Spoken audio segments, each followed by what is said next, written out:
What's up, YouTube? Knight's Edge here again. Got another pretty cool little overview for you of a really interesting, really unique knife. This one, some of y'all probably guessed, or if you've seen the unboxing. This came to me from Carco, aka Murdat, aka Morbid Klaus. A lot of nicknames he's got, but he's got a hell of a collection and a lot of unique stuff for sure. Really great dude. This one, I honestly, right out front, I can tell you guys that I do not know a whole lot about. This is my review of it. I'm gonna do specs, all that stuff, but as far as like the history, exactly where it comes from and stuff, it's made by a company called Magnumworks. The knife is the Pantheon. They only made a certain amount of them. I think they do make a few. They did make a few customs. This one, I believe, is considered mid-tech. I talked to Carco about it. Talked to a couple of other people that are that have owned or do own this one about it, and that's essentially, for the most part, all the information that I can get on it. So, it's going to be hard to link it down in the description, but thank you, Carco, for letting me borrow this one. It is an awesome knife. I mean, aside from the kind of mystery of it, I guess it is a pretty cool knife. Really nice back spacer. We're going to talk all about the stuff anyway with the knife. Hit the like button, man. If you like the content, subscribe right down there if you want more of it. Without further ado, let's get into the usual thing here. This is the Magnumworks Pantheon. Thanks to all my channel members, subscribers, Patreons, viewers. You guys are awesome, by the way. So, let's see. Overall length from the tip of the blade into the handle. You got 8 3/4 inches total. Blade length, you are sitting right at 3 and I'm going to call that 3 5/8. Yeah, right at 3 5/8, up to about right there where it goes to the maybe a little more than that, where it hits the handle scale. Let's see, sharpened edge on this thing, right at 3 5/8 also on that. So pretty close there, right? So let's go ahead and get out the calibers here. I kind of do this, try to do this in sequence most of the time.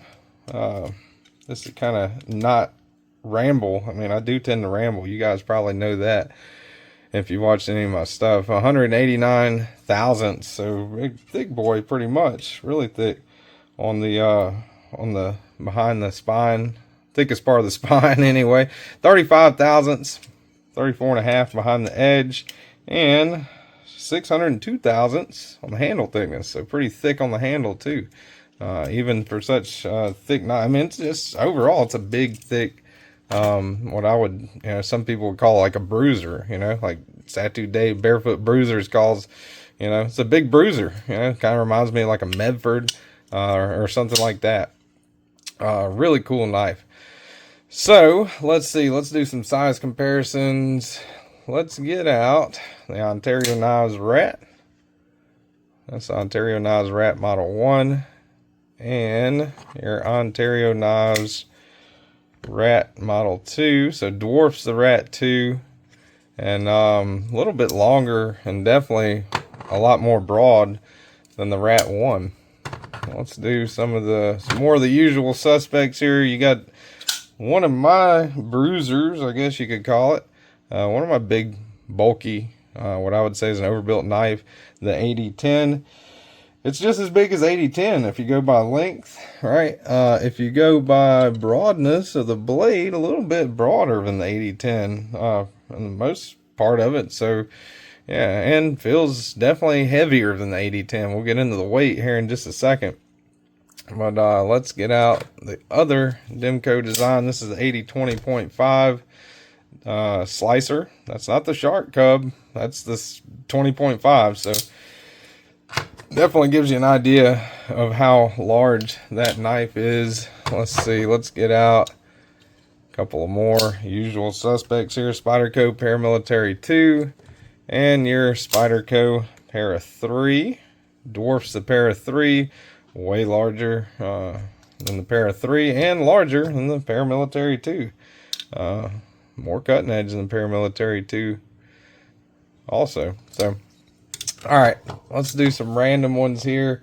Let's see, let me get out a couple of big ones here. Let's see, I should have had these ready to go going into this video, but I didn't. And let's see, we got the SOG Knives Seal XR. Now that is a big ass knife, right? And it is almost the length of that one, minus the backspacer. Minus the backspacer, they're really close, you know. But if you include that, or not backspacer, pry bar, glass breaker, whatever that thing is on there. I guess it's a glass breaker, but you can probably use it for some other stuff too. But yeah, big knife, big, huge knife. All right, another really big knife, and this one definitely beats it in a thickness competition. But overall length, I believe the Pantheon is larger. That's the Beowulf. That's one that I kept just because I like the bigness and bulkiness of it. That I removed the glass breaker from the back of it. But yeah, now the Beowulf does have a little bit thicker blade stock, but not by too much, right? Well, I guess by a good bit. The Beowulf, I think, has a 1/4 inch blade, right around 0.24 or 0.25 inches, if I remember right, on the thickness on the Beowulf. And the Pantheon, what would we say, around 190 thousandths on the blade stock thickness on that one. So I guess the point is, it's a big ass knife, big, bulky, overbuilt, whatever you want to call it, thick knife. Let's do a couple of more. Got your new breed EDC, the Clydesdale, and there is your Vosteed Psyop. Let's see what else we got sitting around here. Let's do a couple of American made knives. This is the Strider SNG. All right, and this is the Hinder XM18. Now, I would love to have a Medford to compare to it, but I don't have one at this time. But to me, it is very reminiscent of the Medford Praetorian that Mr. Eddie loaned me a while back to borrow and check out. Let's see, let's do the last two with the size comparisons. There's your DeWalt frame and hammer, and of course your 8-inch USA made crescent wrench. Staples of any knife channel for size comparison videos, I think, right? Or this one. All right, so let's get out the scale, man. I'm eager to weigh this thing. Let's see what this thing weighs. I'm dying to weigh this thing. Oh man, I want to say it feels like 9-10 ounces. I mean, it's pretty heavy. It's not something I would recommend for jogging and gym shorts, or swimming trunks or something like that. Maybe in some thick work pants or something. Yeah, but I don't know. I'm guessing around 9-10 ounces. Could be way off, could be way more. I don't know. Let's see. Yeah. What we got? 8.5. Yeah, 8.5 ounces. Yeah, one more time. Yeah, 8.5. So it wasn't too far off. Yeah, that's a big knife. Double the ounce and inch ratio. Good size knife. Let's see how she rides in the pocket here. Goes in pretty smooth, man. And that's one thing about this one. With the clip, it almost goes in too smooth. Kind of once it clears right there, you are free sliding kind of on and off right there. Which, if you're just walking around, maybe just sitting down on occasion, whatever, not too big of a deal. But if you're doing any more than that, there is the likelihood that this thing will easily kind of slide out of pocket. The weight is one thing that helps keep it in place. We'll do a hardware check on it. Let's see, I got T8 right here. Let's see if she's T8. Oh man, I think it's T6. Good Lord. All right, there's a screw missing there on the clip. So hard to tell. Pretty sure Carco did that. I'm pretty sure it doesn't come with a screw missing. Let's see, we got T6. Is it T6? Maybe not. Huh, is that a T7? Hold on, let's see. All right, I'm back.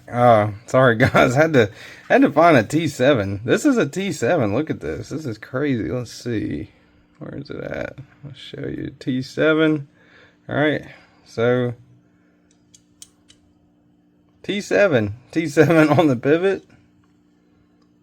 And the body screw, this one I think might be stripped, that one might be stripped out a little bit, because that's a T7, this is a T8. Well, that is a T8. Huh. Carco is crazy. I think he might have swapped some of the hardware. I don't know. I think that one's a T8 on this side too. That's nuts. That's not a T8. A lock bar screw. And that's a T7. Holy cow. That's crazy. Would you look at that? Well, the thumb studs. One good thing about the hardware, thumb studs are removable, so I can't really grade it with the hardware type. It's got a screw missing the clip. T7s all across the board, even on the thumb studs, except for this particular body screw going into that barrel spacer there. So yeah, really interesting. Maybe some of the parts might have been replaced aftermarket, probably, maybe, I don't know. If it comes like that, that's really interesting. You can reverse flick it off of the thumb stud.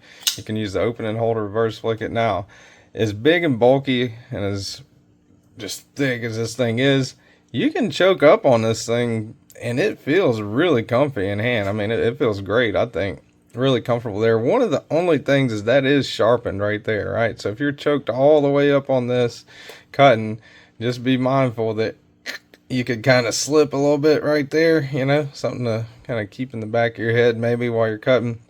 Definitely really comfortable in hand. Like when you grip this, even choke back is comfortable too. You pretty much feel like you got a big ass bulky ass bruiser of a knife. So I think that's pretty cool. Really nice, kind of a radial, maybe not radial, I don't know what to call that, sun's twisted ray spiral pattern or whatever. And what this, I don't know if that's titanium or aluminum. I think, now it is milled out. They got a big chunk missing here and here, but just feeling of it, it feels like aluminum. From what I was told, someone that asked, the Magnumworks, the creators of this, they asked and they were told that it was titanium. Now the pocket clip seems to be titanium, but that could very well be aluminum. Aluminum is also non-ferrous, so you know, magnet will not stick to aluminum either, so it's kind of hard to tell, but it does feel kind of like aluminum. The thumb studs actually, let's see, thumb studs are magnetic. Yeah, it's kind of hard to tell being right next to the blade, but I think the thumb studs are also magnetic. Yeah. All right. So, really interesting knife. Pivot collar right there, single-sided captive pivot. That's a good thing. A little bit of contouring on whatever this is going around right there. None coming out on the inside, except for down here. Really comfortable in hand though. I'd have to say, nice back spacer there. I think the back spacer is actually G10, which is pretty interesting too. Pretty cool. They got a back spacer in it though. And yeah, just an all-around oddball, interesting, big, bulky ass knife, I'd say. That is the Magnumworks Pantheon. All right, doing a little bit of a cutaway here. Gonna try to put this in the middle of the video somewhere at some point, but probably towards the end. So this will probably cut away to this towards the end of the video. If anybody out there still watching, forgot to mention, Carco did say this is N690 on the blade steel. I didn't even talk about that on the handle. Look at, or on the blade. Look at that. Look at that pattern on there. That's pretty cool, I think. Really nice. Got some really thick jump notches on the top. So yeah, that's something. And he also said N690 on that blade steel. N690. So I really like the blade. I think that's pretty cool, and that pattern is pretty cool. And as soon as I got done recording it, I just realized that I didn't say anything about that, so I'm gonna throw that in there somewhere, this little cutaway. But that kind of helps. That jimping ergonomically makes it pretty actually locked in, surprisingly comfortable and locked in for such a huge ass knife. And that pattern on there, that kind of machining on there, really just adds to the uniqueness of this blade. So anyway, that's a little bit extra there that I forgot to talk about. Back to me saying this is the end of the video, or yakking, or whatever it is, and go. I really appreciate it, Carco, for you loaning me this. This is a hell of a knife, man. It really is. Really interesting and a really unique collector's piece, I think. So yeah, thank you guys for watching. Again, thanks, Carco, for loaning me this thing. Hope you guys enjoyed it. Hit the like button if you did. Subscribe if you want more of this crazy kind of rambling content. And I'll see you guys on the next one.